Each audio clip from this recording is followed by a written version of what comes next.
Man, at my age, I'd love it if I could just snap my fingers and be upstairs in my office. Dude, what the?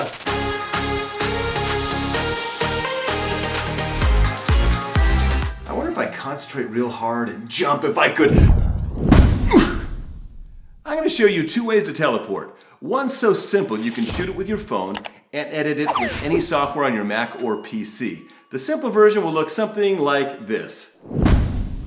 The fancy version could look more like this. This fancier version requires a little more editing know-how, and it also requires a graphic download. I'll give you some ideas on where you can get that. Both versions require sound effects, and stick around to the end and I will tell you where you can download those sound effects for free. I'm just gonna give them to you. The first thing you wanna do is outline this video before you shoot it. I tried winging this video just kind of off the cuff, but I started literally shooting it and I'm like, I'm gonna forget exactly where I left off and what I said. So I had to just stop down and outline it so I would know what I would say at each location. I mean, teleportation is complicated business. You want to choose a location where the background is static with nothing moving. Otherwise, movement in the background can kind of ruin the effect. You want a shot that's locked off. That means that the camera is not moving. So you're going to need a tripod. You can get an inexpensive tripod for your phone on Amazon. There's a link for that below. There's a link for a tripod that'll work for a micro four thirds camera or a DSLR in the comments below, but really any tripod will work. We're gonna be working with 2 locations, so go to location 1, set up your camera on the tripod. Lock it off so the camera doesn't move. Then set your subject up in front of the camera. Here's a power tip. If you're a little more advanced, you want to lock the ISO, the exposure, the white balance, and the focus on your camera. If you don't know how to do that on your camera, just look it up online. On an iPhone, you literally just tap and hold until everything locks so that things aren't changing mid-shot. For example, if you're moving out of frame like that, your camera can adjust. It can move focus and white balance, and color temperature can shift, and you don't want that to happen because it won't look as good. But if that's too confusing for you, don't worry about it. You can totally skip this part. Now that your camera's locked off, the subject's in front of the camera, the focus, ISO, exposure, white balance is all locked, hit record, and then have your subject walk out of frame like this. You want to record a few seconds of an empty frame because you're going to need it when you edit to create this effect. Then have your subject walk back into the frame, deliver their lines, and snap. Hey, how come nothing happened? Because you haven't done the edit yet. Oh. Also, while you're here, remember your subject's hand position because you're going to want to repeat it in the next next shot, then go to your next location. Dude, that takes a lot. If you know anything about magic, you know that all magic has a cost. You're going to want to position your subject in front of the camera again, lock all the settings like before, the focus, ISO, exposure, and white balance, and then move out of the frame again like this. I know you can see me in the background. I can't really use this shot. Need to use one where I'm not in the background. Then get back into the frame and repeat the exact action your subject was doing at the last location. If they snapped, snap. If they jumped, then jump. Do the entire location. You're going to cut and choose the best part when you do the edit, but you want it to look natural, so don't just try to cheat it. The options of things you can do with this are pretty much endless. Like you could be running down the street, jump, and then land in the water at the beach. There's lots of stuff you can do. Just work on the basic stuff first. And then once you get that down, try to do more fancy stuff if you want. And after the subject, you do your action, you snap, or you jump back into place. You got to continue speaking like it's natural. So you got to have this planned and scripted so it flows. Otherwise, it's not going to work right. Hopefully this is implied now, but you want to get all of your shots done in one location all at once. Like I was downstairs, I shoot all the downstairs shots at once, and then go upstairs and do all the upstairs shots at once, and then edit them together after. You don't want to go back and forth and do everything sequentially because it's going to take forever. You'll have to lock and set up your camera every single time. Does that make sense? Now we're done shooting. We've got our 4 shots. What are the 4 shots we need? We need a shot of location 1 empty, location 1 with your subject in it, talking and then snapping or jumping, then location 2 empty, then location 2 with your subject snapping or jumping in a frame, and then delivering their content. Once you have all 4 shots, you are ready to edit. You can do the simple version using any editing platform. The more advanced version might require slightly more advanced software. I'm going to do it in Adobe Premiere Pro, but the concepts are the same no matter what software you're using. Let's jump into Premiere Pro and let me show you how to edit this. The first thing I'm going to do is show you how to create the simple teleport effect. For that, you don't need anything other than the sound effects. In fact, there is a link in the description below where you can just download those sound effects directly from me. So go ahead right now, pause this video, click that link below in the description and download the sound effects and import them into your project. All right, you've got your sound effects and you've got your video clips in your project. Let's go ahead and create the simple effect, and then afterwards I'll show you how to make the more complicated version. So first we're going to open our folder. Remember, we're organized. We've labeled these properly, location 1 and location 2. We shot everything in location 1 with the camera running the entire time because we scripted it out. Then we shot everything in location 2 the entire time with the camera rolling, all scripted out. Let's go ahead and find that first shot where we snap our fingers so we can go from downstairs to upstairs. So we click here and we scroll until we find it. And let's see if this is it. The simple version will look something like this. Just grab that much of it. You mark an in point to choose the beginning of what you want. You mark an out point to choose the end of what you want. If you don't know how to use this program or pretty much any program, you type I to mark the in point. Once you're parked at the in point, you just type the letter I, or you click this little dooley right here, the mark in button, and then you go to the end. The simple version will look something like this. And then you stop by hitting the spacebar or the K key in Premiere. Then you press the mark out button here or type O on your keyboard. And you will notice that we do not have a sequence yet. There is nothing in the timeline. To create a sequence, you simply click in the middle of this and drag it to this little icon right over here in the project window. And boom, it creates a sequence for us and it drops that clip right where it needs to be at the beginning of the timeline. Let's click and play it. The simple version will look something like this. First clip we need. Here's the beauty. For the simple version, you don't need all 4 shots. For the simple version, you just need 2 shots. Once where you're snapping in location 1 and once where you're snapping in location 2. Let's go ahead and rename the cut. You will notice that when you drag a clip from here over to here in the project window, it gives that cut the same name as the clip. So they called the clip location 1. We want to call it, let's teleport. Let's teleport. And we also don't want it to be in the teleport folder that has the media. Let's just have it all by itself so we can find it in the future.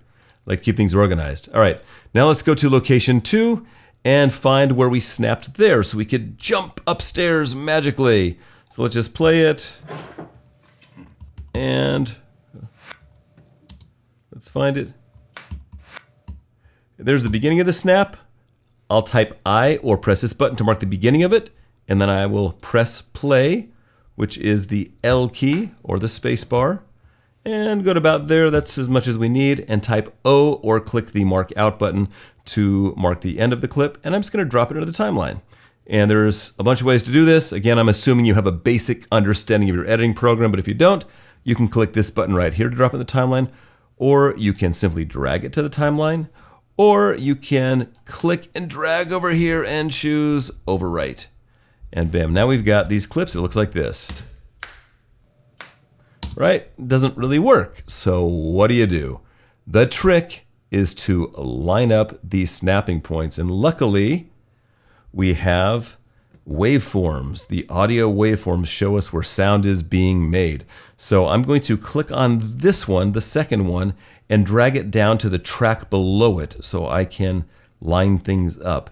Now I'm going to click and drag it back until the snaps line up.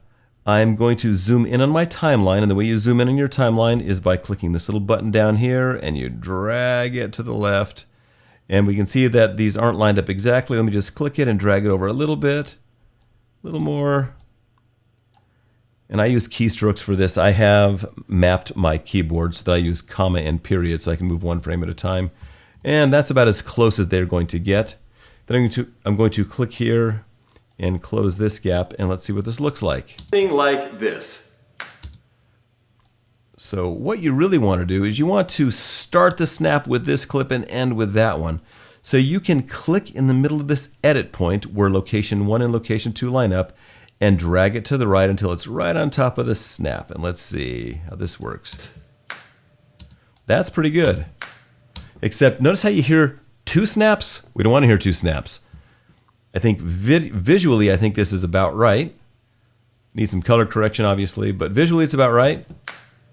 But let's get rid of that second sound. What we're going to do is click at the beginning of the audio file here and drag it to the right until it's out of the way. And now we'll only have 1 snap. It'll look like this.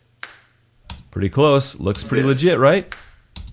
Remember, we shot it with the end in mind. We shot knowing that we were going to be snapping and had our hand in pretty close to the same position, so it looks pretty real.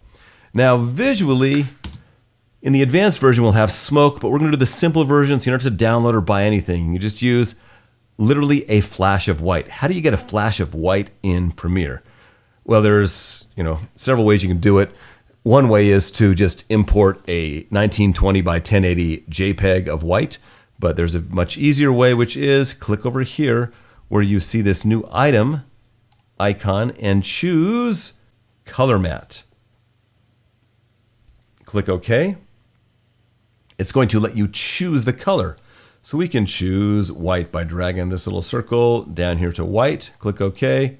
And you'll notice that white appeared, actually color matte, because I didn't name it, color matte appeared in my project. I'm going to drag it to my timeline, way more than I need. And really all I need is 1 frame. So I'm going to put my playhead where I want to cut it. I'm going to take the razor blade tool, which is this guy here. I'm going to go right here and go click, and click on this thing and delete. Then I'm going to go forward 1 frame, grab my razor blade tool. There's 20 ways to do this. I'm doing it a visual way so I can show you. Click and drag that, get my arrow key again, click on this matte, and like this. Look at that. It looks a little more fancy, right? This. But to really sell it, you need a sound effect. And I gave you a sound effect. I've got it right here. It's called Quick Whoosh. And we're just going to take this entire whoosh and drag it to the timeline. And we're going to just line up the peak of the whoosh right in the middle of this transition, right where the white is. So this is kind of the peak. I'm just going to drag it over until it's right there so that the part of the whoosh is right there where the white is. And let's see if it works. Boom. Super easy, right? You can do this with iMovie, with Camtasia, with Filmora, with Movie Maker Pro, with anything. You can do this effect. You don't need anything special other than that sound effect, which I gave you. And here's what it looks like completed. The simple version will look something like this. The concept is basically the same to make the fancy version. However, for the fancy version, we are going to need that smoke effect. Now, I might maybe be able to make the smoke effect in After Effects if I spent 2 days and did a bunch of researching, but it would take me forever and it's not worth my time. Luckily, there is a company called CoPilot that made that smoke effect. They call it Shockwave. You can find, maybe variations of that somewhere online that somebody's created, but I went ahead and spent $65 and I bought the Shockwave effect pack from CoPilot. Here is the link if you want to purchase the Shockwaves. The cool thing is they'll give you like 30 or 50 Shockwaves that are white and you can color them. What I'm going to show you now, I'm not going to color it. I'm just going to make it black because that's simple. It takes a little more effort to actually color it. And if you want a video about that, that's another topic. But let's just go ahead and make a black smoke effect, a black shockwave effect using one of the shockwaves from CoPilot. Just to give you an idea what they look like, you can just click on one and see, pretty much any of these would work. I think I used number 7 in mine. Yeah, I like this one a lot. Look at this. Right? Super cool, right? It's white, it's small, we're gonna fix that. So let's go ahead and assume you have found a Shockwave online or you've purchased the legit ones from CoPilot and you've imported them into your project. And since we've already got this done, let's just go ahead and use what we have here to make this happen. I'm going to just duplicate all of this by hitting Command C, moving my playhead to where I want to go and hitting Command V. We're gonna make a fancier version of this exact same setup. So what do we need? We previously talked about needing 4 shots. We've got 2 of them here. We need 2 more shots. What we need is me disappearing. So I need this same frame without me in it. So I'm gonna take all of this stuff, and I'm going to move it to the right. We're not going to need this white flash because we're going to use smoke now, which is going to be much, much cooler. What I need now is that scene empty. Here's a trick. If you don't know this, you can do this in virtually any, semi-pro or pro editing program. If I want to get this clip up into the source window here so I can see it, I hit the letter F on my keyboard and it pops up there right where I had the playhead situated in the timeline. So now I can search for the empty space. And I need about 10 frames of empty to really sell it. You can experiment and do what you like, but let's go ahead and find 10 frames of emptiness without a dog in the background. Here we go. Right there. So I'm going to hit the right arrow 10 times. 1, 2, 3, 4, 5, 6, 7, 8, 9, 10. There, and I've got 10 frames of that. I'm going to position my playhead in the timeline where I want those empty frames to appear. And I don't need the audio from this, so I'm going to uncheck the A1 here, the source patching in the timeline. V1 is still checked, so when I drag this over here to overwrite, it's going to give me just the video. So now, watch, I'll disappear. This. We're, almost halfway down already. That's all there is to it. This. Right, so it looks like I disappear. Magic. Now we need the blank portion of this one, the empty frame of this guy. So what did we just learn? If you click on the clip in the timeline, you type the letter F, and that brings this video clip up into the source window so you can find what you're looking for. I'm just going to scroll through here and find some emptiness. The chair is cockeyed there. It's better if the chair is centered, and this is no good because look, I'm in the background. I got to find where I'm not in the background. How did I get out of the background? Here's my secret. I hid behind the chair because of that mirror. So I just need 10 frames. Type I to mark an endpoint. Hit the right arrow on my keyboard 10 times. 1, 2, 3, 4, 5, 6, 7, 8, 9, 10. Type the letter O to mark the out point. Position my playhead on the timeline where I want to be. I want to go from downstairs empty room to upstairs empty room. So I'm going to click and drag this over to the overwrite icon. And now we go from snap, upstairs, nobody there yet. And wait, we already know how to get me here, right? We kind of already timed this thing out. So let's just click and drag this stuff back. And what does this look like so far? This. Right? Now, what is it missing? It's kind of magical, right? I appear, but it needs sound effects and it needs smoke. Nothing's happening here. I don't really need this audio, but my arm goes down. I'm just going to drag that audio up. When I say drag, I mean I held down the Option key and hit the up arrow to get it up there. Another trick if you don't know it. Here's big tip. Learn the keystrokes. I don't care what software you're using. Learn the keystrokes. It'll make you way, way faster. Now, this audio effect is pretty great right here, right? Sounds good. Let's go ahead and add the sound effects first, and then we will add the video effects. So sound effects, we need the whoosh sound of me coming back. So let's go ahead and do another trick. I'm going to Option click on this sound effect, drag it down one track. That duplicates it. Now I got 2. Woo, magic. And I want the peak of this waveform to be right about here where I appear. So I'm just gonna drag this over till it's about here. See how that sounds? This. Right, pretty good, right?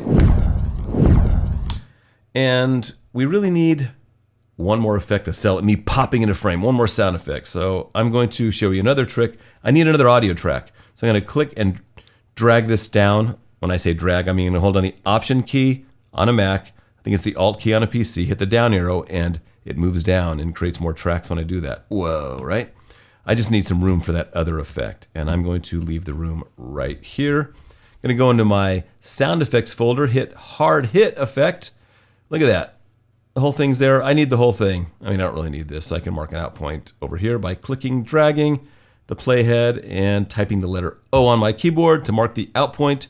I'm gonna click and drag down and just simply put it where I want it to appear in the timeline. I want that hit to appear maybe a frame before, right at when I pop into frame.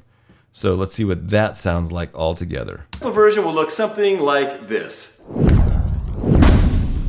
That's cool to pop in. So we're almost done. All we need is a little smoke to make this baby work. So we looked and we found that we like Shockwave number 7, I think, is pretty sweet, right? Let's click and drag to the timeline, and we're gonna notice two things. Number 1, it's not in the right place. Number 2, it moves too slow. And number 3, we can't see the background. So first of all, let's go ahead and get us to see the background. Now we can make it white, black, whatever color. I'm just gonna make it black for the sake of simplicity. We simply click on it, not double click, just click, and then up here we choose Effect Controls. If you don't have the Effect Controls window visible, click on Window and choose Effect Controls. Notice here that it's checked, right? And now I am going to go under Opacity and choose Subtract because I just want it to be black and I want to see the background. And then boom, now we have a black smoke effect. Let's see what that looks like. This. It's not timed right, way too slow. Let's go ahead and speed that baby up. I'm going to right click on it and I am going to choose Speed Duration. And I want it to go maybe 500% faster. So I'm going to type 500, click OK. Boom, now it's going to go way faster. Now we just want to time it correctly. So we're just going to play around with it until it times correctly.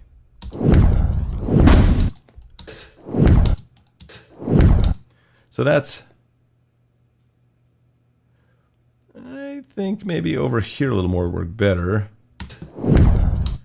And the problem is it's too small, right? It doesn't fill the frame. And we could double it up and spin it and add another one, but the easiest thing to do is just make it bigger. So to make it bigger, we just click on it to make sure it's highlighted in the timeline.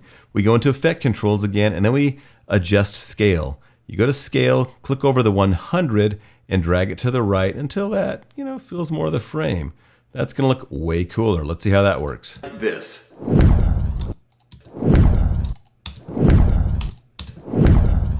I don't know, I think that works pretty good, right? And we could use the same effect to bring me back into this next frame. So you click on it, then hold down the Option key, and then drag it to the right. That duplicates it, and time it about the same. Let's see how this works.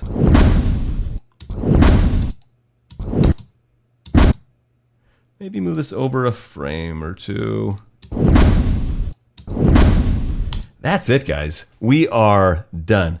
I will pop in the frame and pop out of the frame. Yes, you can tweak it. There's more effects that I did. I did a couple tiny little things to make it 100% in the samples earlier on.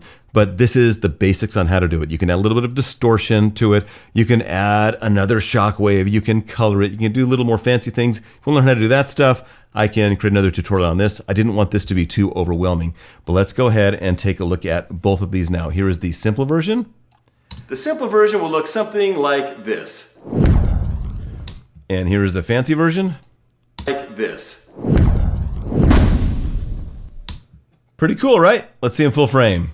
Here's a power tip. If you know how to do this in Premiere, to go full frame, you hold down the Control key and hit the accent grave key or the tilde key in the top left of your keyboard on a Mac, and then boom, we're full frame. Look at this. Right, there's one. Go back, line up. Here's fancy. Yes. Right? Pretty sweet, right? How cool is that? If you loved this and want to keep learning how to make better videos so you can grow your YouTube channel, sell more houses, or grow any business you have, go ahead and hit that subscribe button at the bottom right. Also, if you want to learn other cool stuff, just post in the comments below, man. I love to teach you. I can't wait to see the stories you have to share.